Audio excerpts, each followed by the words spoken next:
tem início mais um podcast da Escola do Legislativo. Essa é uma iniciativa da escola, em parceria com a TV Câmara, e nós vamos trazer alguns temas para ajudar no debate, no diálogo e na conscientização sobre assuntos importantes para a nossa sociedade. No mês passado, nós estivemos com a cientista política Aline Zambello. Ela veio falar sobre a história da democracia no nosso país. Se você perdeu, não se preocupe, está tudo lá no nosso canal no YouTube. E este mês, o mês de Novembro Negro, o mês da consciência negra, nós temos um debate muito atual, muito importante, e temos aqui 3 pessoas que vão nos acompanhar. A nossa caríssima presidente da Escola do Legislativo, vereadora Luna Meyer, que vai conduzir as discussões aqui comigo. Olá, sejam todos muito bem-vindos e agradeço muito ambos, né? Tanto a Alessandra quanto o João, por estarem aqui conosco para tratar de um tema tão essencial e que, infelizmente, é tão pouco debatido, né? E que não seja só no novembro, que a gente siga esse debate daqui para frente. Exato. Nós temos o presidente da Frente Antirracista aqui da Câmara Municipal, o vereador João Clemente. Uma boa tarde a todas. É uma alegria estar com vocês, Ale. Bem-vinda, nossa coordenadora. Vereadora Luna, obrigado pelo convite. Paula, distinta servidora dessa Casa de Leis. E nós temos aqui a nossa convidada, a cientista social e também coordenadora de políticas étnico-raciais aqui da Prefeitura de Araraquara, Alessandra Laurindo, para quem a gente vai dar a saudação e já jogar a primeira pergunta, Lê. A Alessandra foi uma, né, das organizadoras deste livro muito importante, que é um marco na história, no resgate da história da comunidade negra araraquarense. E a gente gostaria que você começasse aqui o nosso bate-papo contando um pouquinho de como foi esse trabalho, de pesquisa, né, de como ele reflete um momento trágico da nossa história. Assim, é interessante que ele trata do período de 1874 a 1887. Então, são só 13 anos dos 388 anos de escravização no nosso país. Mas ele traz aqui alguns retratos muito duros, né, de se ler. Então, que você contasse um pouco para a gente sobre como foi fazer esse livro, como foi isso pessoalmente para você, enquanto mulher negra e pesquisadora, e a importância dele, né, aqui para a história da nossa cidade. Olha, primeiro, né, é um prazer, eu quero agradecer muito o convite, Luna, por estar aqui nesse espaço, saudar aqui o presidente da Frente Parlamentar Antirracista, a Ana Paula, porque também é sempre muito prazeroso estar na presença de mulheres negras engajadas na luta. E dizer da importância desse livro. Esse livro, ele não nasceu um livro, né? Ele nasceu um sonho. E um sonho que a gente não sabia exatamente onde ia dar. Toda essa proposta começa lá em 2015, quando se forma a Comissão Nacional da Verdade sobre a Escravidão. E nós tínhamos em Araraquara o professor Dagoberto, que fazia parte da Comissão Nacional, e provoca Araraquara para que a gente fizesse também uma comissão municipal.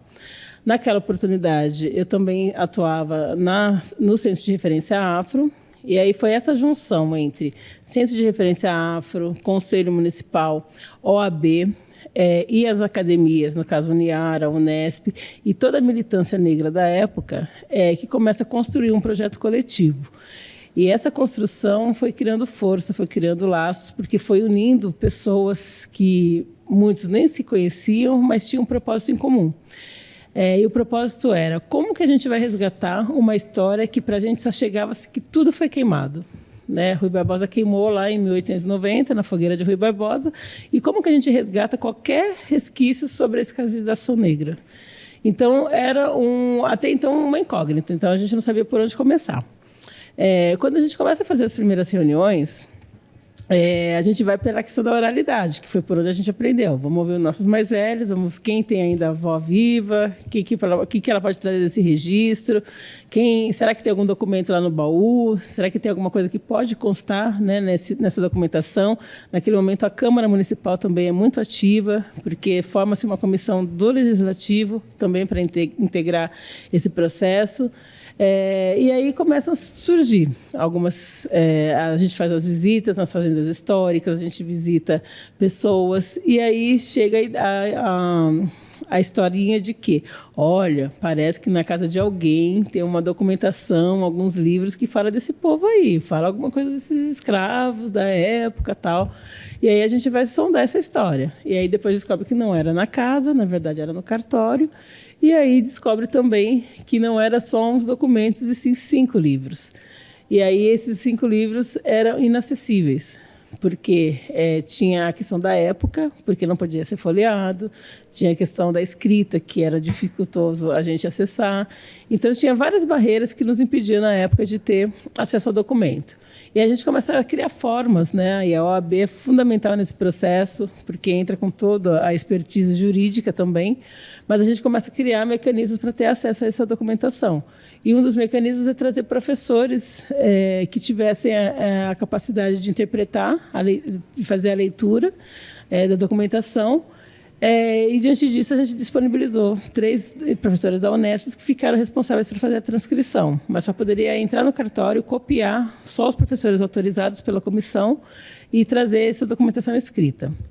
E, diante disso, uma única professora ficou responsável por essa documentação de todo o processo. E aí a comissão foi passando, a gente foi estudando, todo mundo se reunindo, buscando os materiais à medida que iam chegando.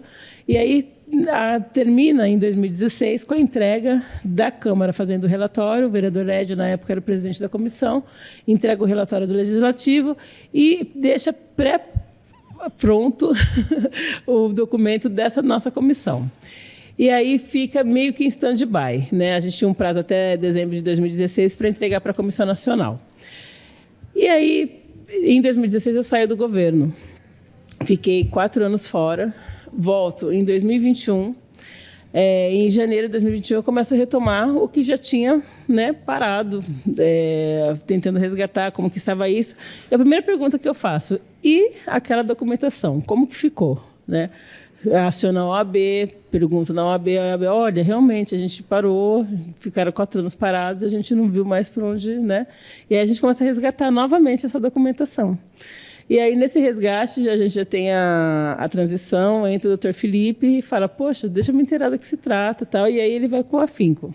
De resgatar na OAB, a gente começa a acionar a Frente Parlamentar Antirracista, que também entra nessa história com muito gás, e essa junção de forças, que eu falo que é um esforço coletivo mesmo, faz com que a gente provoque novamente o cartório, e aí começa uma provocação legal, porque aí é judicializar os pedidos, e aí quando começa a resgatar essa história, ela vem de forma digitalizada, porque já tem uma lei, né, que permite que a gente tenha acesso à documentação digitalizada durante esse período, e aí quando a gente tem acesso aos 5 livros, a gente fala, olha, a gente não pode ficar com esse conteúdo só para nós, a gente tem que publicizar e fazer essa divulgação para que mais pessoas tenham acesso. E aí, quando a gente consegue ter acesso à transcrição, porque a gente não tinha conseguido desde 2016 a transcrição que estava parado ainda com os professores da Unesp, exatamente. E aí a gente consegue resgatar também essa transcrição nesse processo da finalização do livro. E a gente consegue identificar por que a gente chegou nesse título, A História Comprovada. Porque a gente consegue comprovar algo que o movimento negro sempre denunciou, mas que a gente não tinha como comprovar documentalmente. Por exemplo, quando a gente fala da lei do ventre livre, porque todas as crianças que nascessem, né, a partir do 27 de setembro daquele ano de 1871 nasceriam livres, seriam felizes e tudo mais. E aí o livro ele comprova que é justamente o contrário. Essas crianças elas são vendidas em combo, elas são obrigadas a ficar nas fazendas e fazerem o trabalho ainda como escravizadas até completar a maioridade. Então, a gente já consegue também quebrar esse engodo de que as leis antirracistas, a gente sabe da lei que pega, a lei que não pega, e essa era uma das leis que também não pegou. A lei de sexagenário, por exemplo, que todos os escravizados acima de 60 anos seriam livres. E a gente sempre denunciava, enquanto militância negra, quem chegaria vivo aos 60 anos, com os trabalhos forçados, chicote no lombo, sal nas costas, castigo, 14 horas de trabalho forçado todos os dias. Então, o escravizado mais antigo desse livro, mais velho, ele tem 55 anos. E aí tem uma lacuna, porque o anterior a 55 vai ter 47 anos. Então, a gente vê que realmente a vida, né, o período era muito curto, o período de vida dos escravizados. Então, a gente consegue comprovar várias coisas com essa história de que, com a chancela, inclusive, de compra e venda, com a chancela do Estado ali, chancelando, fazendo o recolhimento dos impostos de cada peça vendida, que eram os escravizados. Então, a gente consegue comprovar, e daí que é os fatos reais e as dores da escravização araraquarense. E comprovamos mais, que hoje as praças, ruas, escolas, bairros que levam nomes dos compradores e dos que faziam as transações, hoje são eternizadas, né, nessas homenagens. E dos escravizados, que foi quem realmente deu sangue, construiu essa cidade, ainda são invisibilizados, porque a gente não sabe quem é. A gente tem o primeiro nome e mais nada. Então, essa é uma forma também da gente trabalhar a reparação através de políticas públicas para dar a legitimidade e o protagonismo a quem é de direito e trazer uma história verdadeira dessas pessoas que, nesse período, cometeram, né, um crime bárbaro, que hoje é um dos crimes mais bárbaros da humanidade, mas que não tem essa história contada como se deu devidamente, né? Hoje são heróis, né? Assim como são os bravos bandeirantes, mas que precisam ter essa história recontada. Eu queria que você explicasse para quem está assistindo a gente no que consiste exatamente essa documentação, né? Que você falou de uma maneira geral, mas assim, de um descritivo mesmo. Você falou que estava no cartório, então são os registros de compra e venda, é isso? E, além disso, o que tem mais aqui que comprova, né, a história nesse caso? Eu também queria que você nos dissesse quais são desses grandes nomes que estão aí por nossas ruas, que aparecem aqui como compradores. Posso deixar as pessoas comprarem o livro? Só alguns. Sim, a história, né, como a gente traz. O livro ele é composto pelo prefácio, são 26 prefaciadores, que são pessoas que, ou na época já fazia parte dessa comissão e veio acompanhando esse processo, ou tem algum envolvimento com a questão racial de alguma forma, ou são lideranças, ou são pessoas de destaque, né, hoje na comunidade araraquarense, ou são da sociedade civil também, do movimento negro organizado ou não. Então, compõe esse ciclo de prefaciadores. Depois entram as escrituras, que é justamente o registro de compra e venda mesmo, onde você vê lá depoimentos. Dentro da compra e venda, você acaba vendo depoimentos que seriam, como, por exemplo, tem casos que estão comprovando que você está deixando de herança a escravizada tal, até que a dona, né, no caso, chegue ao falecimento. Então, são depoimentos muito doloridos, inclusive, né, porque você trata a pessoa como peça e ela vai passando muitas vezes de família a família, porque ela serviu o avô, ela vai servir o filho e vai servir o neto. Então, ela vai passando de geração a geração daquela família. Só para relatar o que a Lê está colocando, é muito importante, porque é considerado abaixo de coisa a pessoa. Um dos relatos aí, uma da escravizada, ela é dividida como objeto de herança para 3 filhos de um mesmo pai. Então, ela tem, acho que por volta de 70 anos, se eu não estou equivocado, e ela é dividida percentualmente para 3 filhos diferentes como objeto de herança. Quem que dá conta de fazer um serviço desse? Quem que dá conta de existir numa condição como essa? Não é só complementando o que ele colocava. É isso. E aí depois entra a parte da transcrição, né? Porque a leitura realmente ela é bem difícil. Vale lembrar que esse livro está disponível para download gratuitamente também no site da editora Rima. E quando você o lê digitalmente, você consegue ampliar a letra e a leitura fica mais fácil quando você o lê de forma digital. Mas no livro, no livro físico, ainda é uma leitura delicada, porque é o português da época, né? O português com uma escrita psicografada, que a gente fala, onde a leitura não é de fácil assimilação. E depois a gente tem a documentação que foi usada no cartório daqui para judicializar o pedido também. E que é importante que outras cidades também o façam, né? Porque a ideia, quando a gente pensou na elaboração do livro, na organização, foi para provocar que outras cidades façam o mesmo movimento, também vão aos seus cartórios e também fuçem, vasculhem ali para saber se tem essa mesma documentação, para poder identificar. Porque, por exemplo, eu identifiquei um Laurindo, filho da Eva, que não sei se é um parentesco. Ainda estamos estudando, né? Tem um pesquisador puxando essa raiz aí para ver se o é, mas que me tocou profundamente, porque pode ser que seja, e independente de ter um grau de parentesco ou não, a dor é a mesma, né? Porque a gente sabe que é na nossa cidade, é um dos nossos, é uma história que a gente não teve acesso, porque quando o Rui Barbosa faz esse movimento de queimar a documentação, por mais que ele estivesse no momento tentando defender, e só depois a gente tem essa interpretação, que não era necessariamente para fazer o apagamento da história, mas assim ele o fez, mas era assim para, como a gente tem essa história da lei que pega e a lei que não pega, e o professor Dagoberto ele traz um exemplo bem interessante em relação a isso, que é quando a gente ouve, olha, negão, a Lei Áurea foi escrita a lápis, né? Então, a qualquer momento, essa Lei Áurea ela pode ser revertida. Então, que ficava sempre aquele suspense, será que a Lei Áurea, né, vai realmente acabar? E aí, diante disso, os senhores poderiam reaver as suas peças. E, diante disso, o Rui Barbosa pede para queimar, porque aí não teria mais como comprovar quem era de quem. E a gente só vai ter esse entendimento depois, porque até então todo mundo malhava muito o Rui Barbosa, né? E não o via como esse progressista, era só colocá-lo também numa outra fogueira.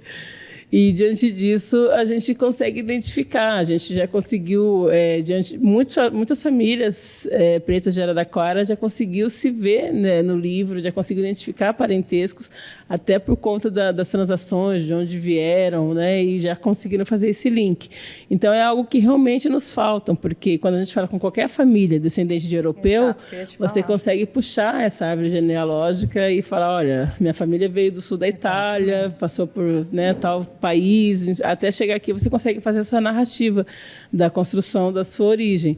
E a gente não, a gente não sabe em que navio a gente se perdeu, né? Eu estava até comentando com os colegas antes, né, da nossa entrevista, porque eu consigo chegar até o meu avô, porque ele nasceu no ano seguinte ao final da escravidão, mas eu não sei o que vem antes dele. É isso. E é a realidade da maior parte dos negros. Da grande você maioria. Não consegue chegar, ao contrário de um descendente de espanhol, de italianos, sim. que consegue.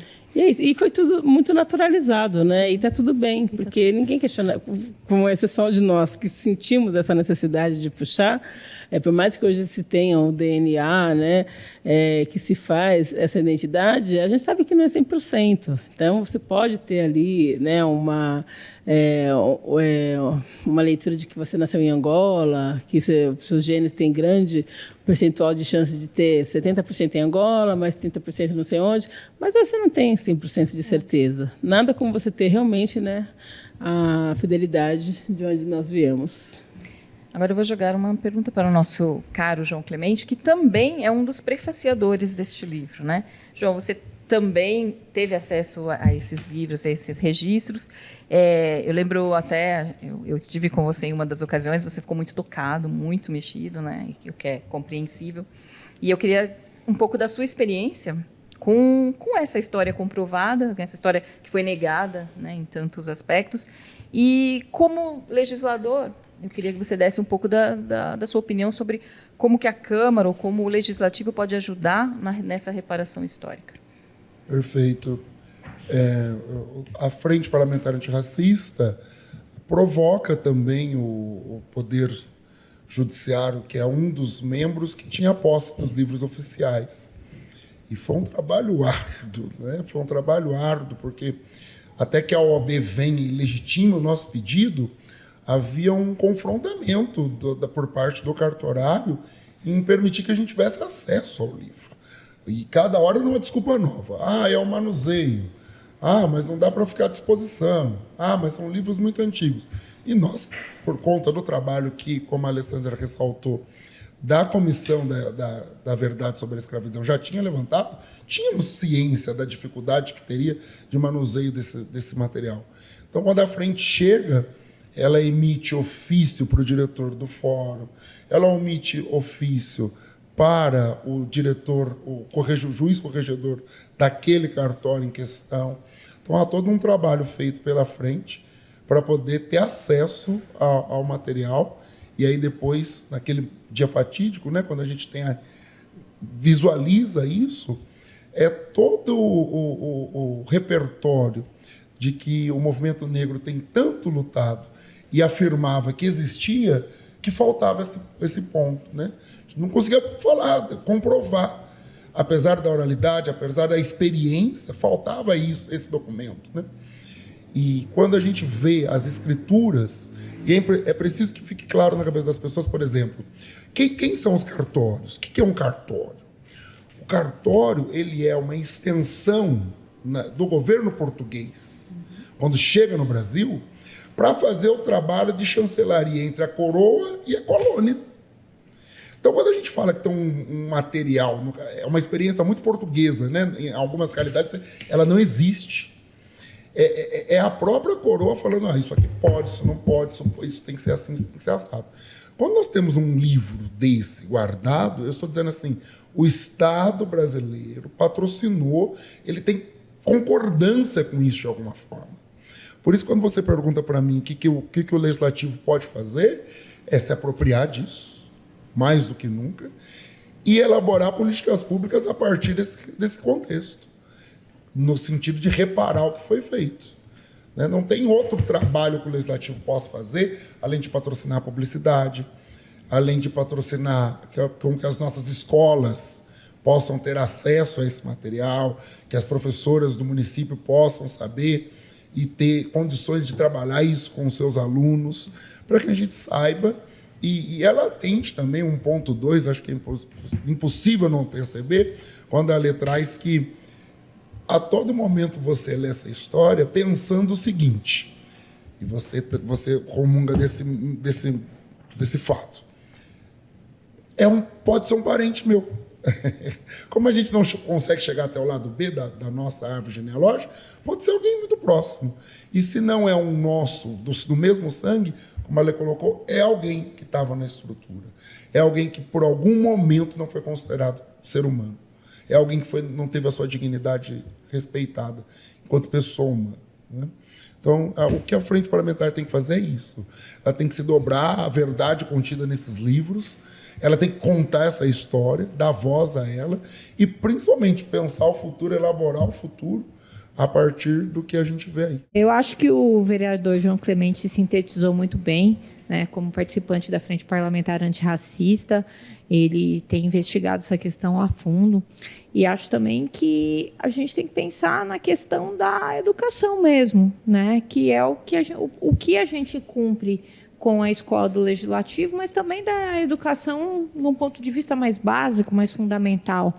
Levar esses conceitos dessa história que, infelizmente, ainda se perpetua em várias questões da nossa sociedade, desde o início, né? Para que as crianças, ali na sua formação, elas já saibam diferenciar, porque o racismo ele ainda é muito presente entre crianças, né?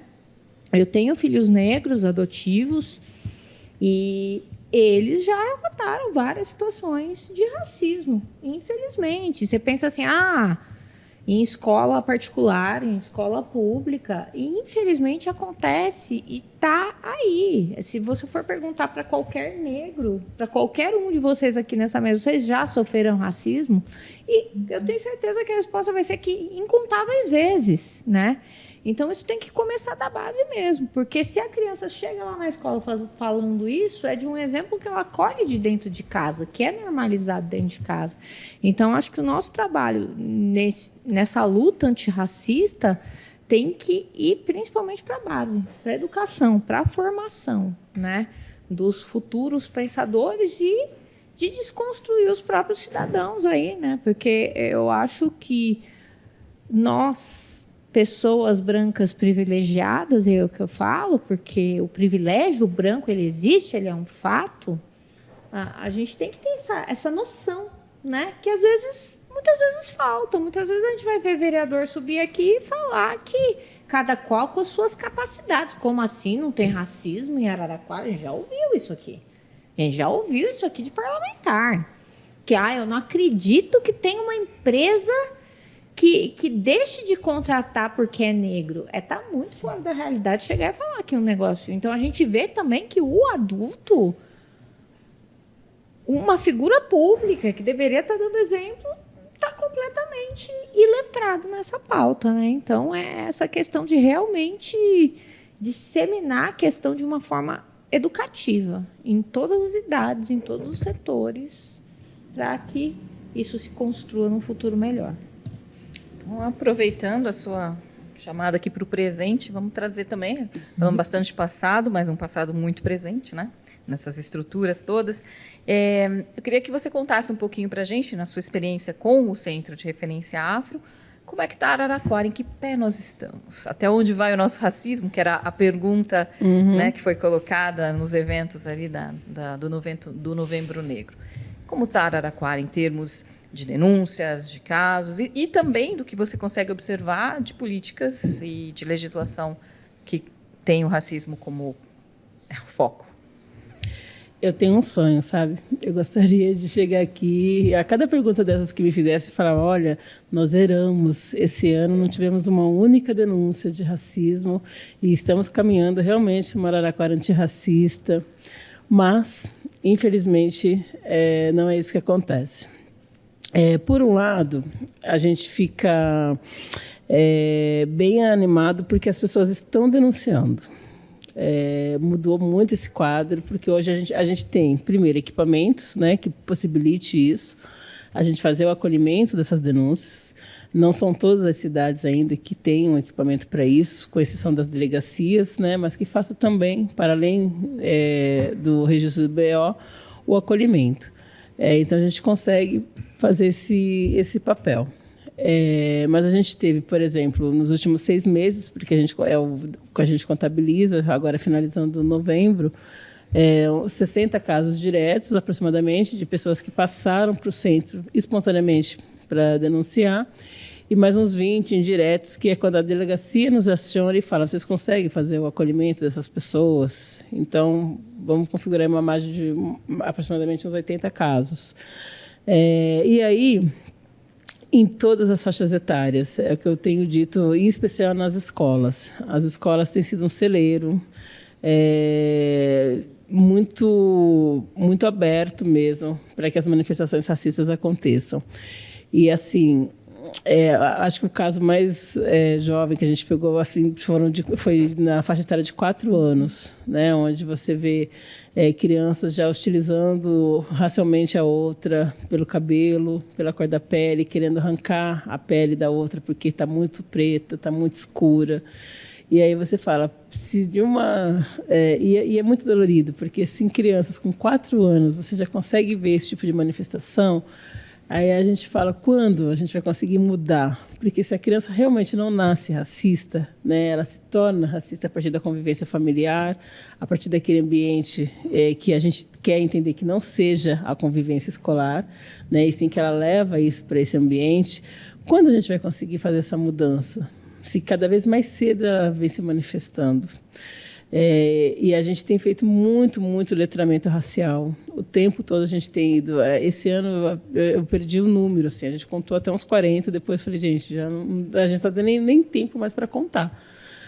Porque em escolas, em empresas, com professores, com grupos diversos, assim, porque a gente entende que o letramento ele é um primeiro passo das pessoas se desconstruírem, para dar oportunidades para elas entenderem que a partir do momento que elas passaram pelo letramento, elas sabem que estão fazendo errado.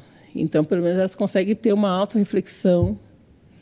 Não, desculpa te interromper, mas muita gente talvez não esteja habituada com a expressão letramento. Explica para a gente o que é o letramento racial. O letramento racial seria uma alfabetização mesmo sobre o racismo. Começar do zero e explicar de atitudes cotidianas que você faz que você pratica sem saber que aquilo que você está praticando é racismo. Então, você pontuar mesmo, né, a pessoa e falar, olha, isso que você faz é racismo, então desconstrua. Porque a gente só vai tentar eliminar as práticas racistas quando as pessoas se assumirem enquanto racistas e aprender a desconstruir esse racismo. Eu falo que são caminhos assim, que não adianta falar, mas eu não sou racista, aqui não acontece isso, na minha escola não acontece, na Câmara não acontece, no meu trabalho não acontece, e aí você já limita toda e qualquer forma da gente tentar fazer a desconstrução, porque você já coloca uma barreira de que não acontece e que nada vai mudar. Então, quando a gente preza muito por uma escola antirracista, é muito nessa vertente, da gente poder entender que a escola ela é, sim, racista, e que todo o corpo, né, a comunidade escolar tem que entrar nesse processo, seja merendeira, seja porteiro, seja supervisora, seja diretora, seja os professores, sejam os alunos. Então, é todo o corpo, né, da comunidade escolar que tem que trabalhar com essa questão do letramento para depois se desconstruírem e a gente entender por que as relações são tão difíceis. Porque muitas vezes não é só de aluno para aluno, não é só de professor para aluno, e a gente teve casos de merendeira para aluno, de porteiro para aluno, então, por isso que é toda a comunidade que tem que estar envolvida. E, como eu disse, cada vez mais cedo a gente tem visto essas manifestações, assim como a gente vê em casas de acolhimento de idosos também, pessoas com 89 anos ainda tendo comportamentos racistas. Então, você até tenta passar um pano, nessa idade não vai mudar mais, né? Já chegou aí, fica difícil a gente desconstruir, mas a pessoa sabe que fez errado, sabe que a vida inteira foi racista e assume aquele posicionamento que eu não mudei até hoje, eu não vou mudar mais.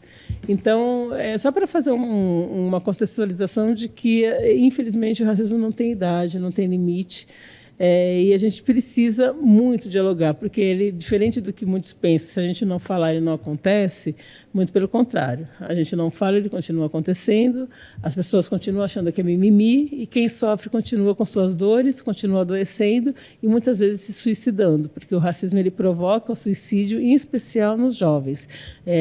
A gente teve várias tentativas de suicídio, que as pessoas não identificam qual é o motivo, só acham que foi mais uma modinha de suicídio, e quando você vai identificar o problema, são jovens pretos que não conseguem sequer olharem no espelho e não conseguem ter o processo da autoaceitação.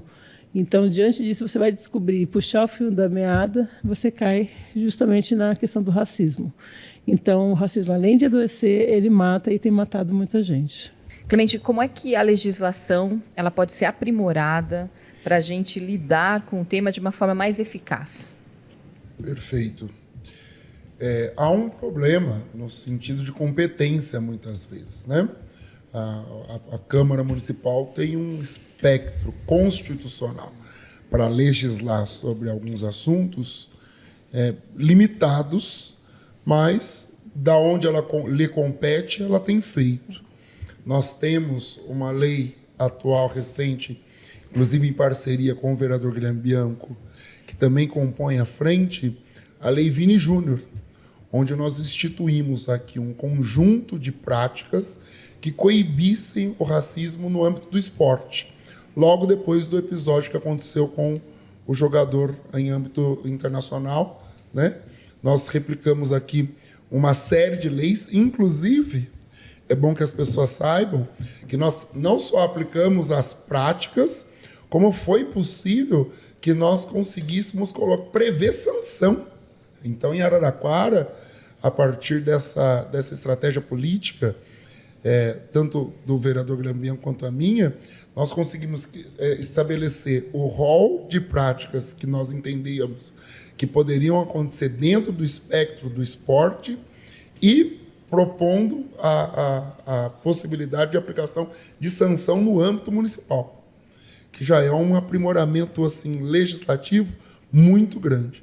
Então, se por um acaso alguém vier a sofrer racismo dentro de um bloco do esporte do município, nós prevemos lá aparato psicológico, aparato social e motivamos que a lei pudesse ser interpretada sugestionando indenização em algumas questões e que fosse acompanhado pelo Poder Policial.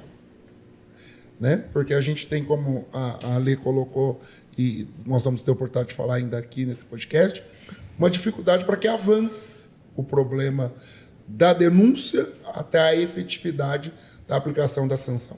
Ainda há uma sonegação de responsabilidade de alguns órgãos que, por estarem dentro dessa estrutura que foi pensada para favorecer o racismo e não a luta antirracista, em que a gente precisa fazer com que chegue até... fez a denúncia? Fez. Houve acolhimento da vítima? Próximo passo, vamos falar de reparação, vamos falar de indenização. Né? Até porque tem uma cultura no Brasil de que as pessoas só sentem quando é no bolso. Então, se é no bolso que elas entendem, vamos também trabalhar nessa atividade. Outra questão que é importante, e eu acho que também a gente cumpre esse papel em Araraquara, é a existência da coordenadoria. A existência da coordenadoria, e já temos necessidade e demanda para isso, Alessandro está aqui, não me deixe mentir, de que essa coordenadoria possa vir a existir enquanto secretaria. Porque estando acoplada numa coordenação, a atividade dela também fica restrita em alguns espaços. Né? A lei que previu o Estatuto da Igualdade Racial, ela previa que houvesse um fundo que fosse gestado, esse fundo já existe, mas aí a gente poderia ampliar os trabalhos que é oferecido pelo município, e o Poder Legislativo precisa participar disso de alguma forma, para poder fazer com que a gente tenha maior infraestrutura no combate ao racismo no nosso município. E existem outras séries de legislações que foram sendo aprovadas, tem 2 legislações que eu acho que são importantes, que é a questão da valorização dos nossos, tanto o Prêmio Zumbi dos Palmares, que já é um traquejo. Araraquara é vanguardista, na verdade. Né? Vamos dizer, está aqui a gestora, Araraquara é vanguardista em vários pontos, vários. É impressionante quando a gente anda no estado, quando a gente anda em algumas localidades, o quanto Araraquara é reconhecida como uma cidade de militância, uma cidade de compromisso realmente com a causa. Então, assim, a questão da valorização que é feita é muito, muito importante. O Prêmio Zumbi, agora o Prêmio Dr. Lafayette, que valoriza o profissional jurídico negro, né? Já premiamos aí 2 mulheres negras que são do âmbito jurídico. Então, eu creio que todo esse arcabouço de situações tem o Poder Legislativo, na verdade,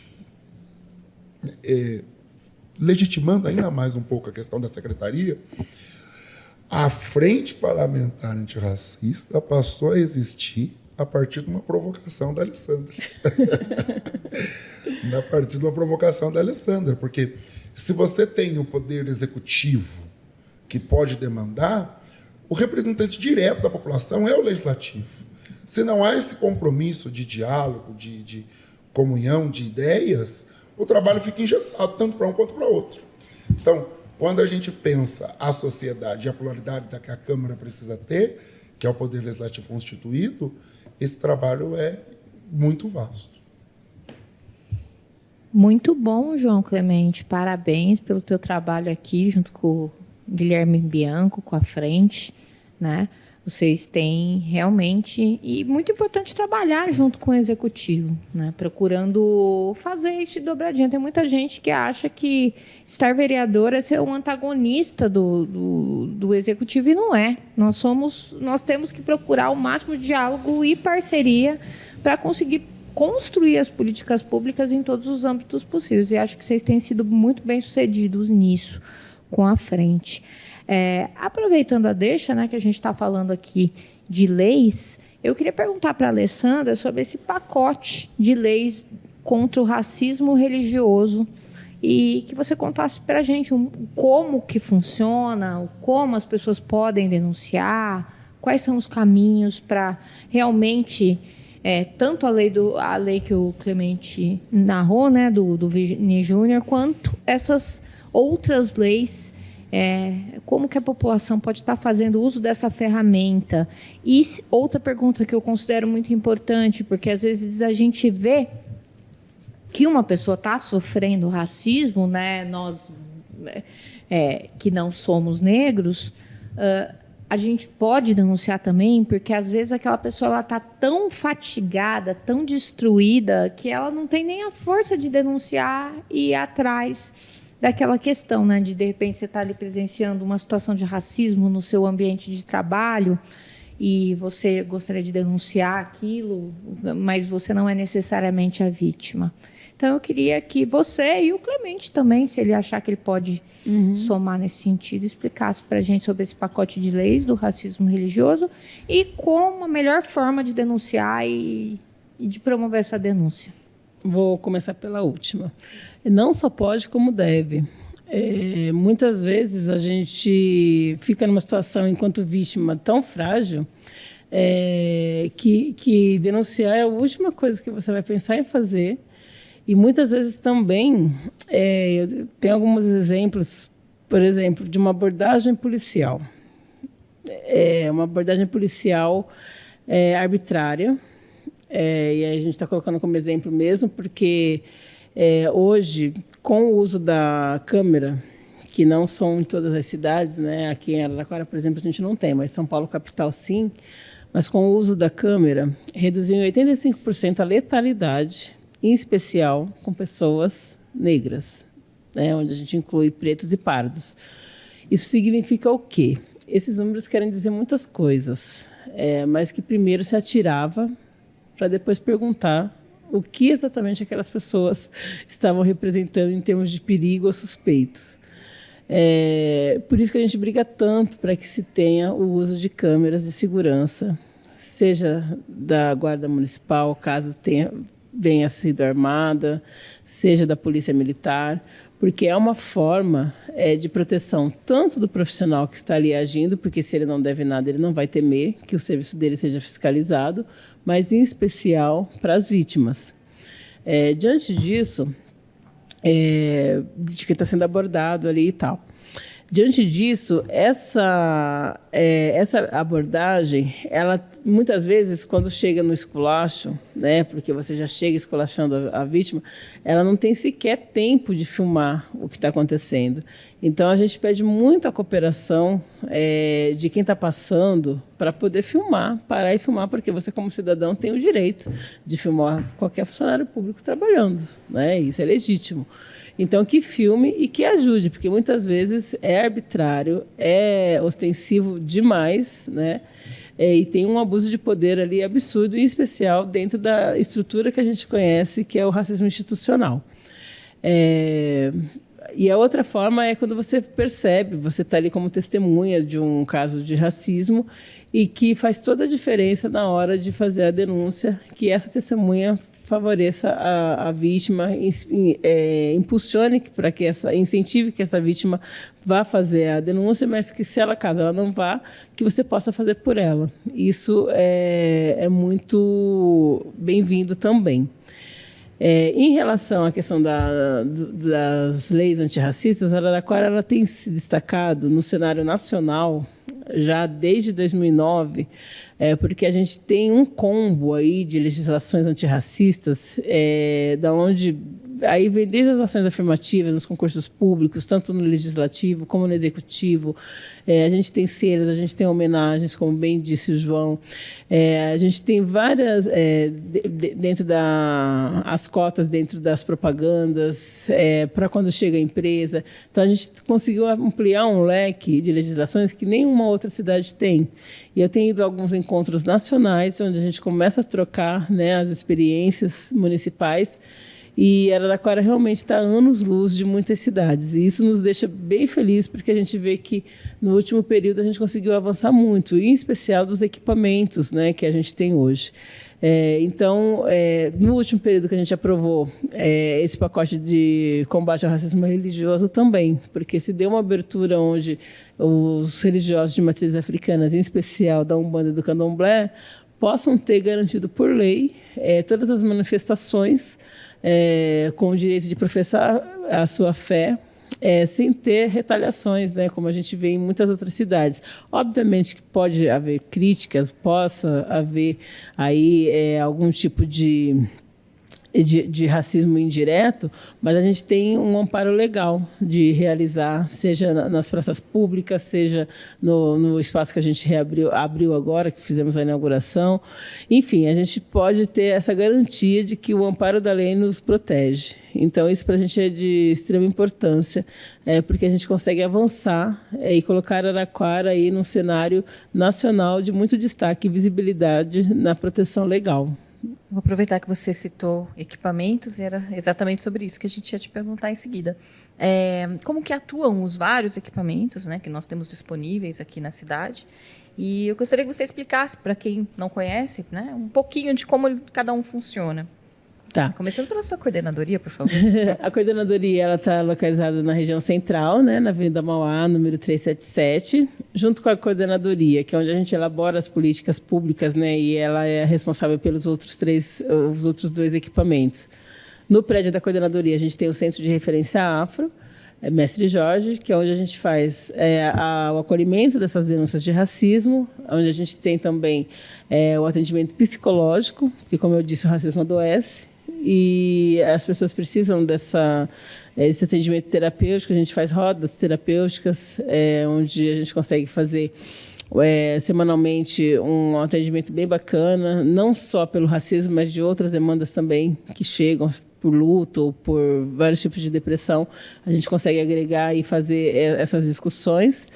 E a gente tem também e nesse espaço a gente tem algumas aulas, algumas oficinas. Por exemplo, a aula de cavaquinho é nesse espaço, a aula de beach é nesse espaço, né, da Mauá, e a aula de capoeira. No espaço da Casa SP Afro Brasil, Oswaldo da Silva Bogé, na Vila, é um espaço maior. Então, todas as demandas maiores de grupos que comportam um número maior de pessoas, a gente faz lá. Então, todos os treinamentos, oficinas, palestras, aulas grandes, né? Por exemplo, aulas de samba rock, dança do ventre, aula de dança de salão, tudo que são turmas grandes, a gente realiza naquele espaço. E tem sido muito bem movimentado. Nas atividades do Novembro Negro mesmo, a gente realizou muita coisa lá, e assim, com um público sempre acima de 200 pessoas, porque comporta muita gente. Então, tem sido um espaço de identidade mesmo, onde a comunidade negra se apropriou desse espaço e falou: agora a gente tem um espaço nosso que a gente pode chamar, né, de nosso. E o Centro de Cultura das Religiões de Matriz Africanas, Dona Jenny Clemente, que homenageia aqui a tia do nosso vereador, também é um espaço muito bacana, que fica lá no próximo ao SESC Senat. É um espaço de encontro para os religiosos. É um espaço lindo, muito agradável, no meio da natureza, onde também pode ser realizado palestras, formações, encontros. A gente já fez 2 encontros lá, muito dinâmico, justamente porque muitas vezes os próprios terreiros eles não têm onde. Quando falam que vão alugar um espaço e falam que são das religiões, a primeira coisa que opa, na minha área de lazer, não, aqui não. E lá a gente consegue fazer um encontro desses terreiros, dessas casas, para que eles possam ali fazer as suas discussões, fazer a sua comunhão, fazer a sua celebração de uma maneira muito linda também. Então, são espaços que já saem, né, nesse diferencial, porque são poucas as cidades que conseguem ter esses equipamentos. O Centro de Cultura mesmo, a gente pesquisou e não vimos, né, um órgão público em nenhuma outra cidade com essa natureza. E a Casa SP Afro é a segunda no estado de São Paulo, a primeira é em Barretos. As outras ainda estão em construção, né? E o Centro de Referência Afro. E Araraquara ela tem esse diferencial, porque nós temos o Conselho Municipal de Combate à Discriminação e ao Racismo, nós temos a Frente Parlamentar Antirracista, a gente tem a Comissão de Combate à Discriminação da OAB. Então, assim, são vários equipamentos antirracistas, vários núcleos que juntos, quando a gente se junta, a gente consegue construir uma frente muito forte para fazer, de fato, esse enfrentamento e avançar um pouco mais na luta antirracista. E muitas pessoas engajadas, né? Porque a gente sabe como em pautas sociais como um todo, se não tiver um material humano muito esforçado, as pautas, infelizmente, não vão para frente, né? Tanto que você faz essa menção, você ficou 4 anos fora e quando o assunto ficou adormecido, você voltou, reviveu, deu aquele gás, até porque a gente tinha renovado a nossa Câmara também.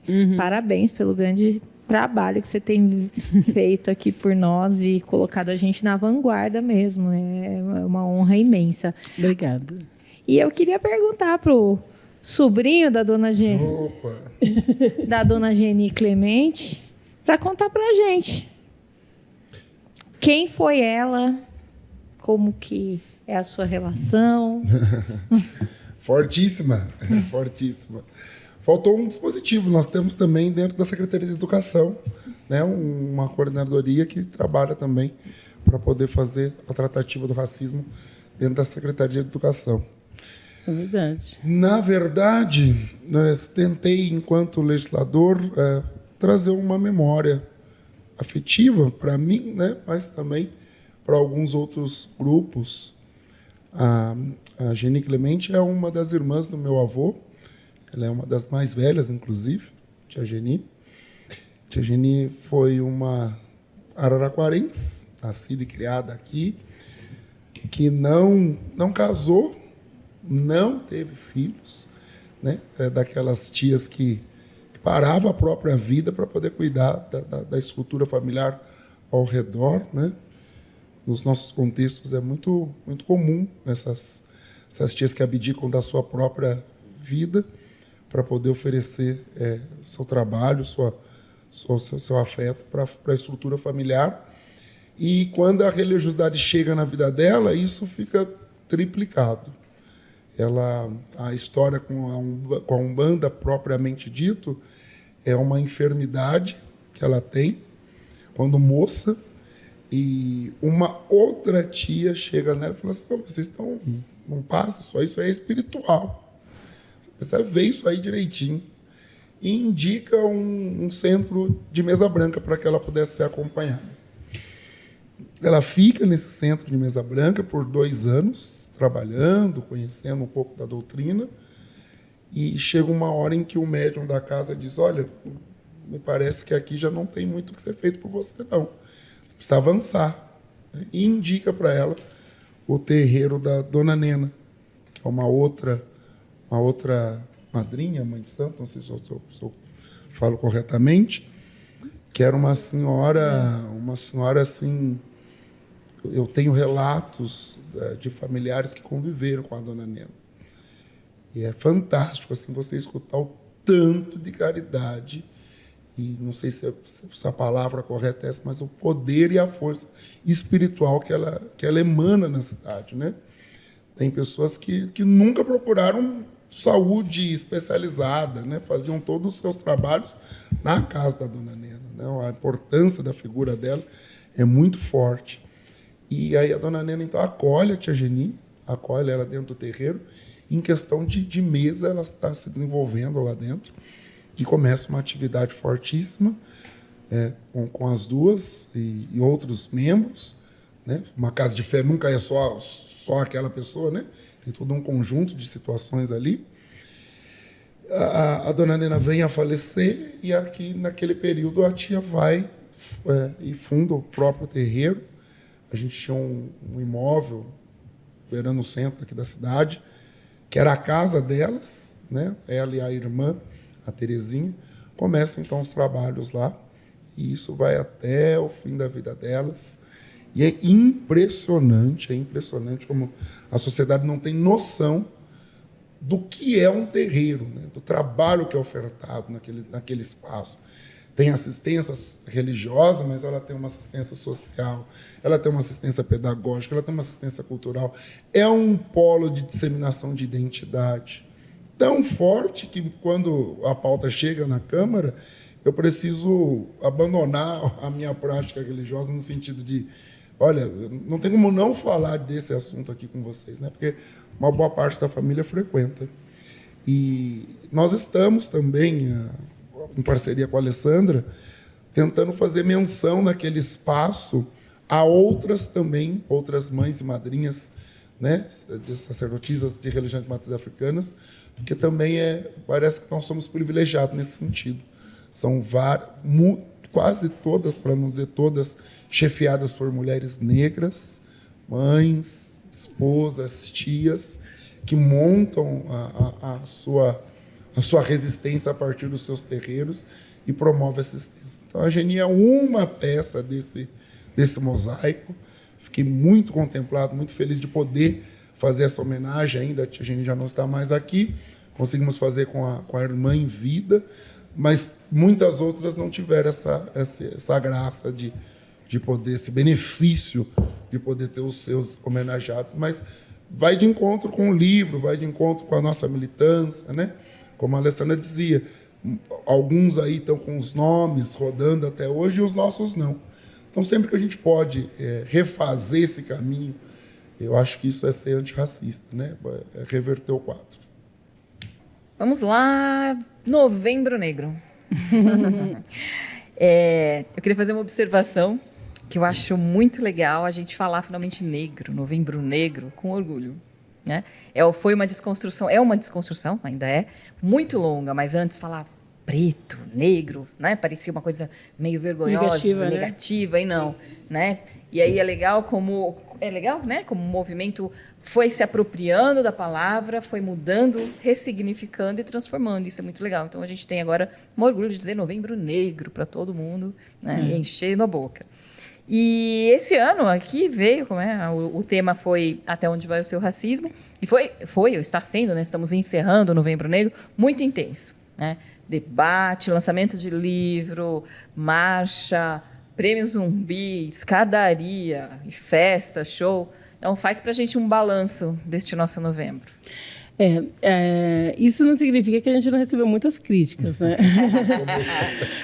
Começando quando logo no início já veio, mas mudou a cor, não é mais Novembro Azul, agora até isso vocês querem separar, né? Então a gente recebeu bastante. Olha que tem que distribuir o lacinho, eu só tenho o azul.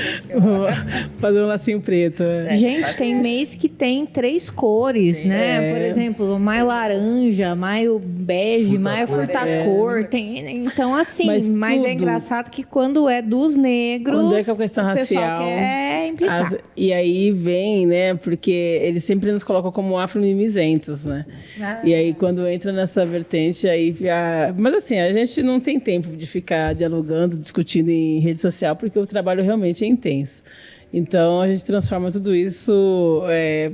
foi uma provocação mesmo, até onde vai o seu racismo, porque todos os letramentos raciais, a gente começa com uma pergunta clássica que é de 92.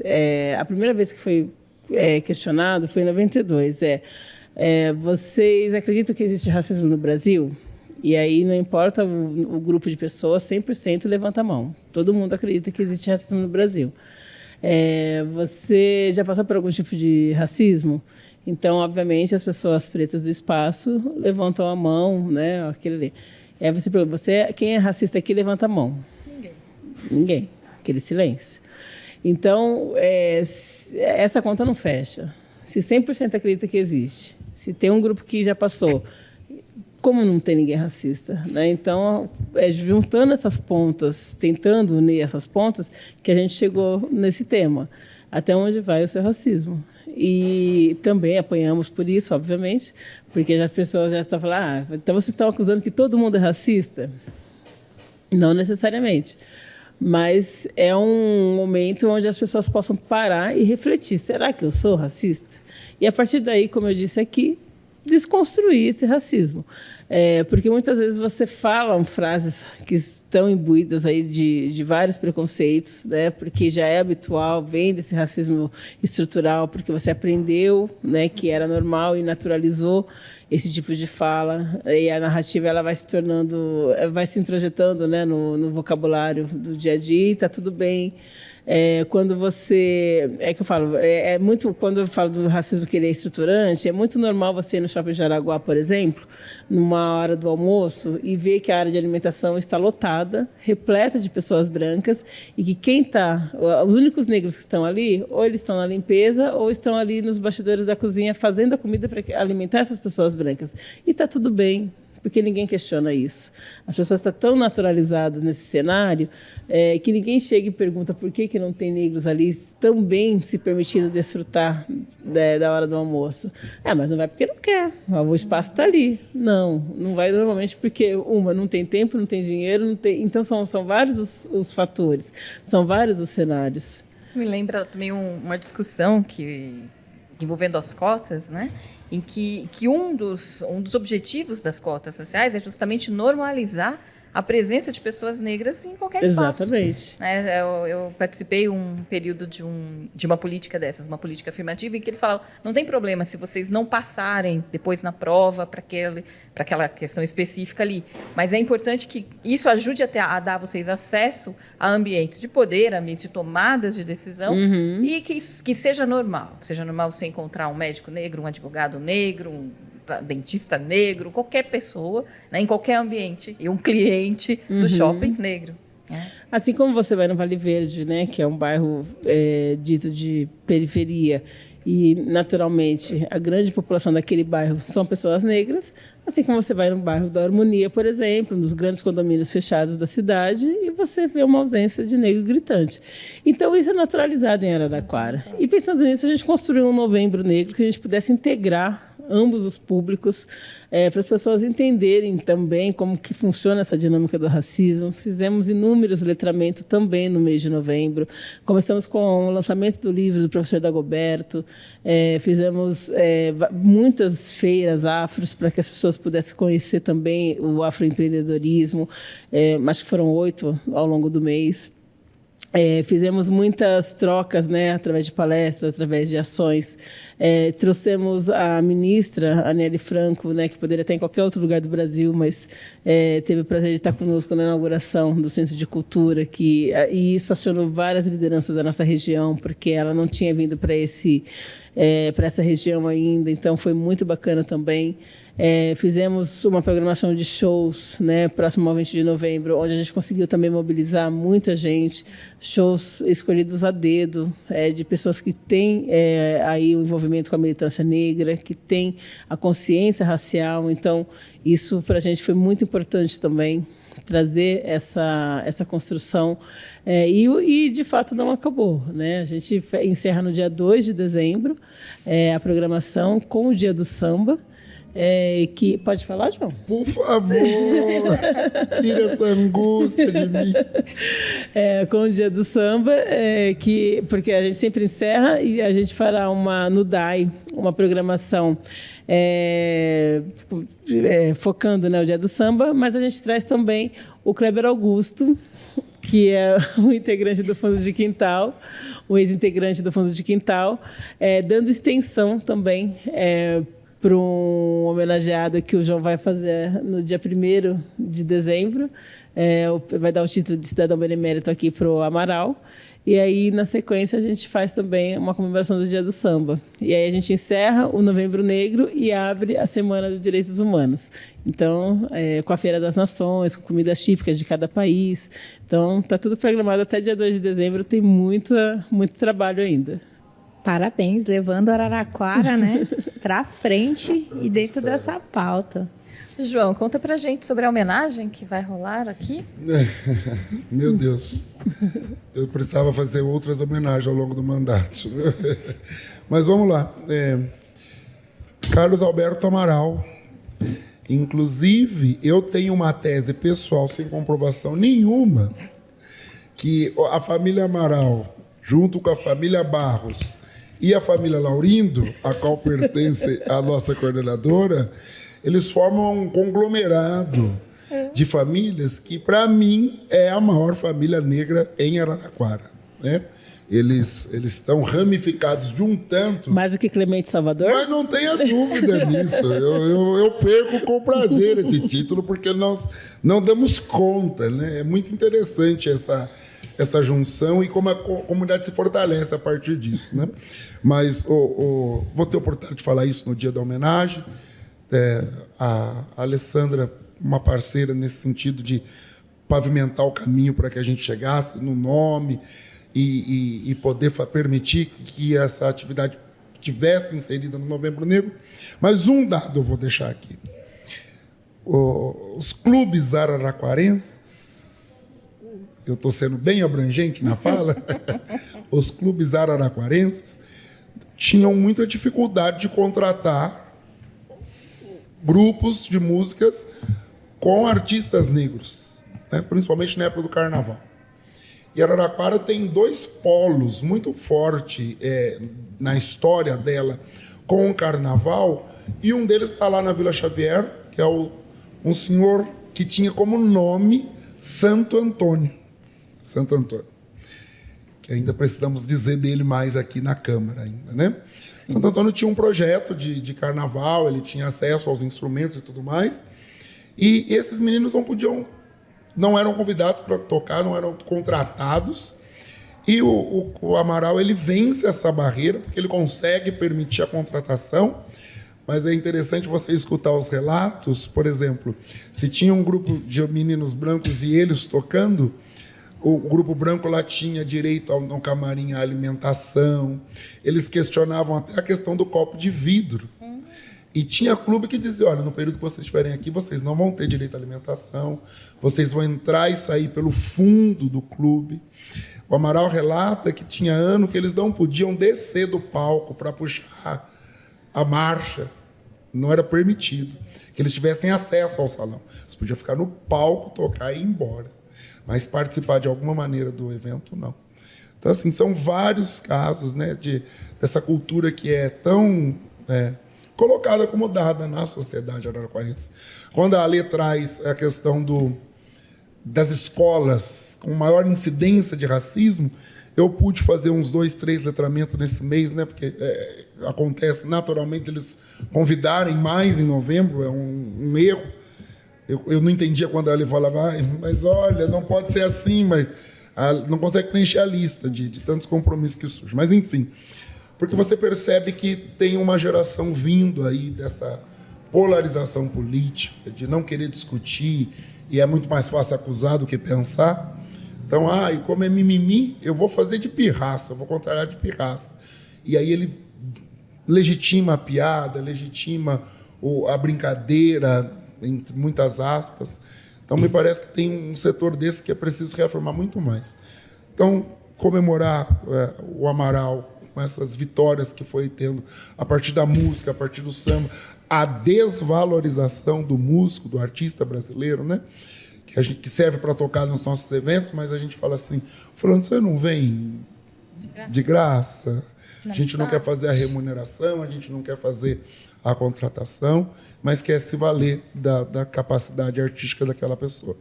Então, assim, estou tentando aqui reconhecer junto dele muitos outros que têm competência para poder ser tão homenageado quanto, mas a figura da vez é o Amaral. E dia 2, um fã vai estar escutando aqui em Araraquara o Kleber Augusto, que é um compositor carioca, de várias canções, né, o Movimento do Fundo de Quintal, inclusive que Araraquara faz parte desse cenário com o samba de bamba, com o Amaral, com o Magnatas do Pagode.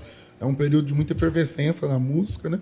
Então nós estamos conseguindo, já deixo aqui para agradecer a coordenadora que moveu céu, terra e um pouquinho mais para garantir que a gente tivesse, né? Tem um vínculo aí do Amaral com o Kleber Augusto, então a gente vai estar lá na Praça do Né festejando e encerrando esse Novembro Negro. Muito bem. E por falar em encerrando, nós estamos caminhando também para o nosso final. E eu queria, primeiramente, agradecer a todos. Eu estou agradecendo também em nome da Escola do Legislativo, mas em nome da TV Câmara, tá? Na participação de todos.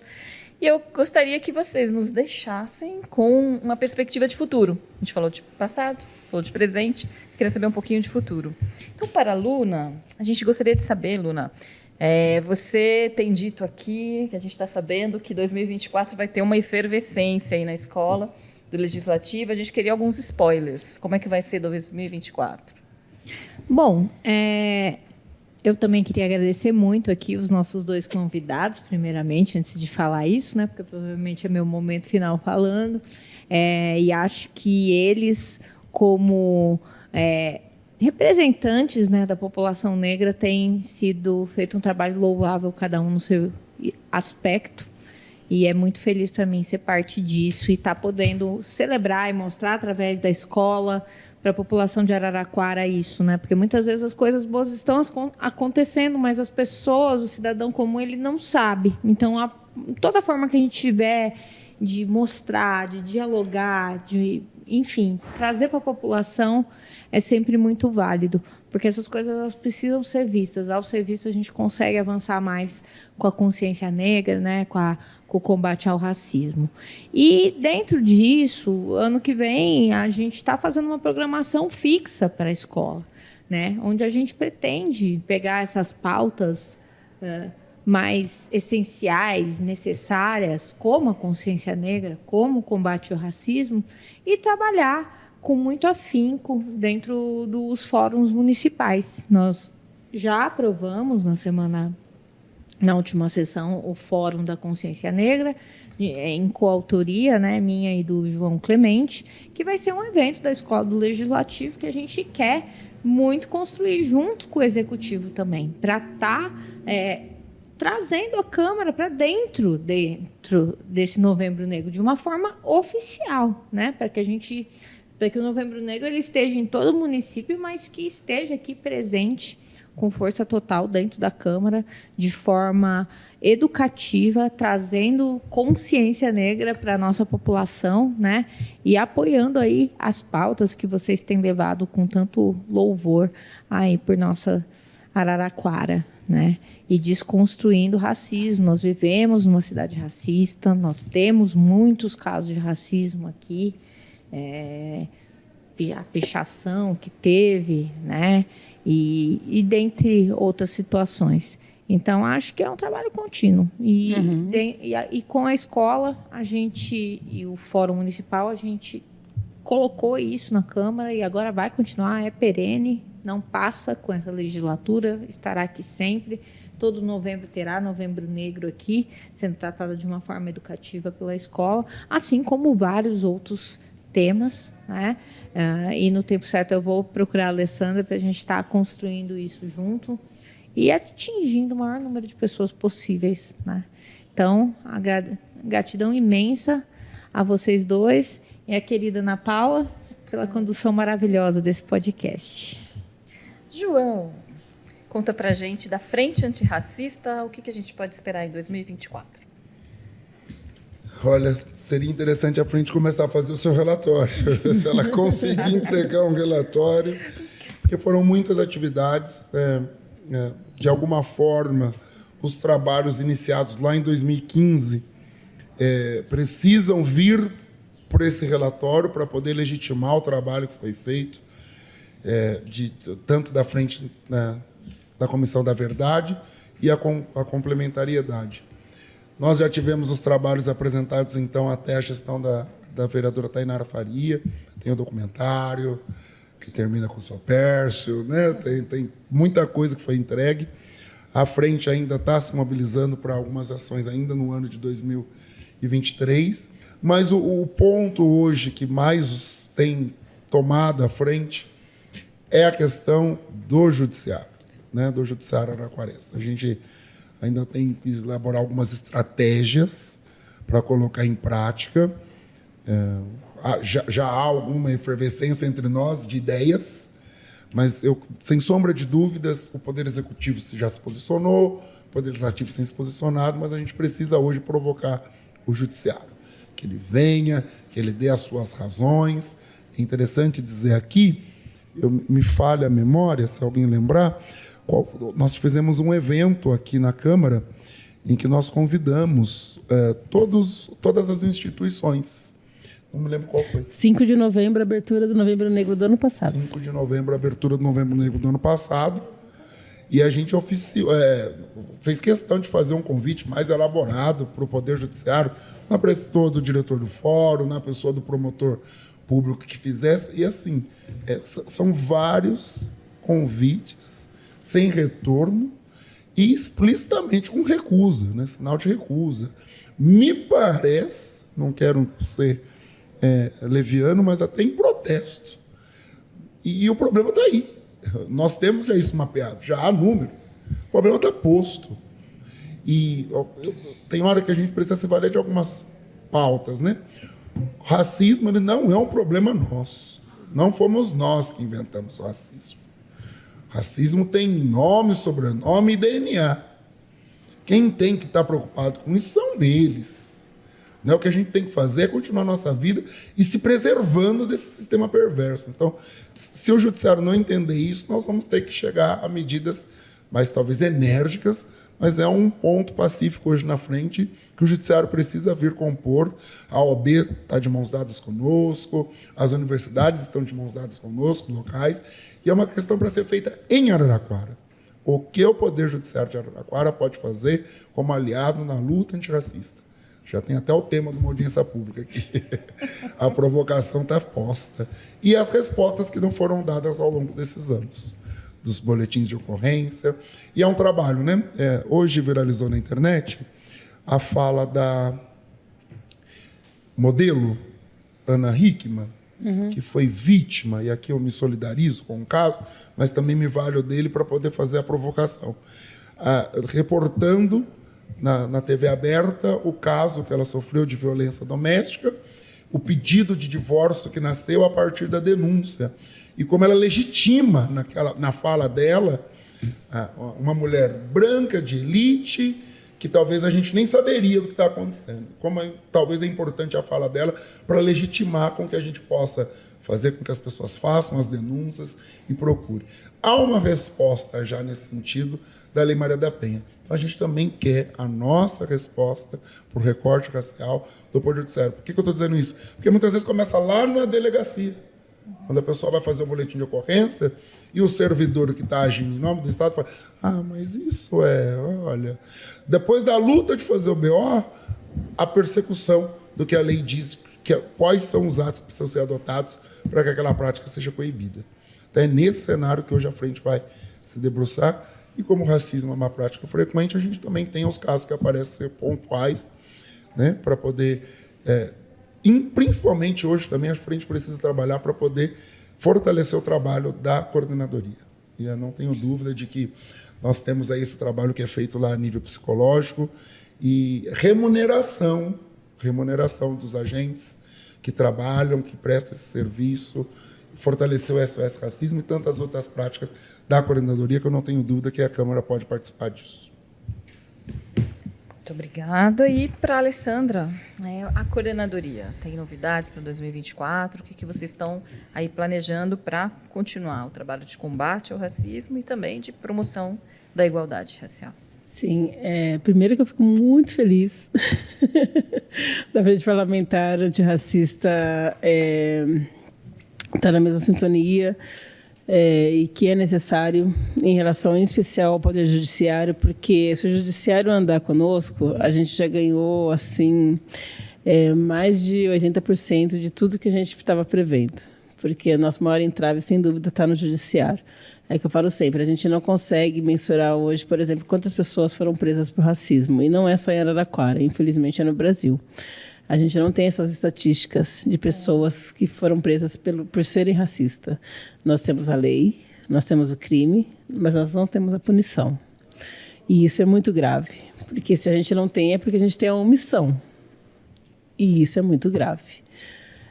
Então, a gente precisa realmente ajustar, né, ou reajustar isso. Se a gente conseguir... E Araraquara sempre foi um modelo, seja no combo das legislações antirracistas, seja no avanço das políticas públicas, porque a gente tem caminhado bastante. Se a gente conseguir ajustar o judiciário para que também a gente consiga servir de modelo, mas é nesse sentido que a gente precisa caminhar, de um judiciário atuante, de um judiciário eficaz e que cumpra o seu papel. Nada além do que cumprir o seu papel e punir os racistas. É só o que a gente almeja, mais nada. Em relação à coordenadoria, nós temos alguns projetos que a gente precisa retomar e um que a gente precisa iniciar, que a gente estava aguardando os materiais chegarem e chegou essa semana, mesmo em toda a loucura. E a gente está muito feliz que é o Projeto Quilombinho. O Projeto Quilombinho é um projeto que a gente vai organizar para que as crianças... e aí a gente só não conseguiu instituir ainda a faixa etária, porque a gente vai abrir o chamamento agora para que as crianças venham, né? Mas a proposta é a gente começar logo no início do ano, já pegando esse período de férias, mas é fazer contação de histórias negras para essas crianças, a gente fazer desenhos com personagens negros, fazer a pintura, a gente já tem lápis e giz de cera nos tons de todas as peles. Já temos filminhos, desenhos que possam trazer essas crianças negras, não negras, asiáticas, indígenas, todas as crianças que quiserem e puderem frequentar esse espaço, porque a ideia é realmente essa quebra, né, essa construção da consciência racial desde os pequenininhos. Então, a gente está muito feliz com a proposta desse projeto, queremos que ele se inicie logo, mas a gente vai abrir esse período agora para inscrição, para ver o interesse, e a gente vai realizar lá na Casa Afro, em 2 períodos, né, um de manhã e um à tarde, para que a gente consiga trazer, porque a gente vê que na escola acontece muito, então a gente vai fazer um período alternativo, então com visitação, com contação de histórias, enfim. E retomar também o chá da tarde da velha guarda, porque a gente entende que a nossa velha guarda, ela não está, por exemplo, nos clubes onde tem encontro da melhor idade, ela não está na casa de acolhimento, a ausência de pessoas pretas é nítida nesses espaços, ela está muitas vezes em casa, tomando conta dos netos, bisnetos, se acumulando em serviços, então a gente quer que ela tenha também esse momento de lazer, de socialização, de integração, de contar histórias, né? Então é fazer esse chá, contar a história e resgatar, né, esse ânimo de estar em público mesmo, de socializar. Então a gente vai resgatar esse chá também, que a gente já fez há um tempo atrás, e comemorar o aniversariante do mês, planejar passeios. Então é uma proposta que a gente tem também para o início de 2024. Legal, muita coisa boa. Pequeninos e a melhor idade. Bom, para encerrar, eu vou pedir licença para ler um trecho do seu prefácio, que eu achei muito bonito, que você fala sobre este livro e você cita aqui um Samba Enredo da Mangueira. Uhum. Então, ela diz assim, a nossa cara Alessandra: os livros podem inspirar outras cidades a seguir os mesmos passos de Araraquara e a pesquisar nos cartórios locais os mesmos conteúdos. Podem mover a chama da justiça existente em cada parlamentar e governante e, a igualmente, nomear próprios públicos em reconhecimento merecido daqueles que deixaram seu suor, seu sangue e suas lágrimas estancados em cada pedaço de chão brasileiro. É uma oportunidade de recontar a história que nos foi negada. Finalizo com um trecho do Samba Enredo da Estação Primeira de Mangueira, do ano de 2019, que muito tem a nos dizer, e disse, sobre as histórias que nos negaram. Brasil, meu nego, deixa eu te contar a história que a história não conta, o avesso do mesmo lugar. Na luta é que a gente se encontra. Brasil, meu dengo, a Mangueira chegou com versos que o livro apagou. Desde 1500 tem mais invasão do que descobrimento. Tem sangue retinto pisado, atrás do herói emoldurado. Mulheres, tamoios, mulatos, eu quero um país que não está no retrato. Então, bora lá construir esse país, né? É sobre. Obrigada pela sua companhia. Aqui se encerra o nosso podcast e até uma próxima oportunidade.